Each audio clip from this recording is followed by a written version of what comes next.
हमारे देश में खेलों को विगत 10 साल के अंदर बहुत महत्व दिया गया है। इसके बजट में लगभग 5 गुना हमने बढ़ोतरी की है।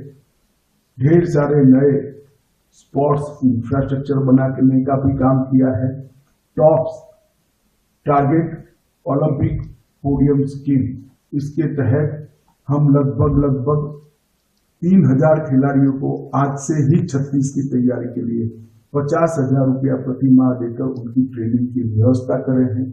फिट इंडिया मूवमेंट्स में से भी खिलाड़ियों को चयन करने की प्रक्रिया हमने आगे ली है और इसका परिणाम भी आया है।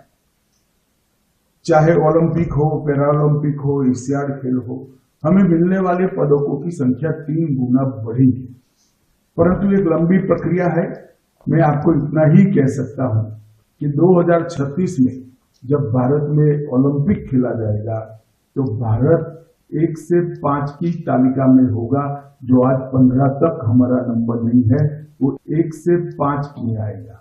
और ओलंपिक का उपयोग कर खेल की उत्कृष्टता को सस्टेन तरीके से मेंटेन करने के लिए भी मैं भी इंटरेस्ट ले रहा हूं, हमारे खेल मंत्री ज्यादा इंटरेस्ट ले रहे हैं।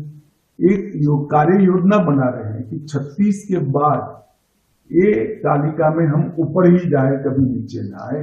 इसके लिए खेलों को गांव तक पहुंचाने की व्यवस्था, हर खेल में कितनी आयु वर्ग के बच्चे को सिलेक्ट करना, इसकी ट्रेनिंग कब शुरू कर देना, ये सारा वैज्ञानिक तरीके से हो रहा है। मैं आपको इसलिए बता रहा हूं, ये कोई सिद्धि बताने का फॉर्म नहीं है, सरकार के प्रयास का वर्णन करने का भी फॉर्म नहीं है। अगर आप सब खेलते हो तो आपको मालूम होना चाहिए कि खेल के लिए इस देश में एक बहुत अच्छा एनवायरनमेंट बन रहा है, बहुत अच्छा आपको मंच मिलने वाला है। और जब आप खेलना बंद करोगे, खेलना तो स्वभाव होता है, व्यक्ति जीवन तक खेलता रहता है, मगर प्रोफेशनली खेलना बंद करोगे तब भी कोच के लिए आपके पास अपार संभावनाएं जनरेट करने का काम भारत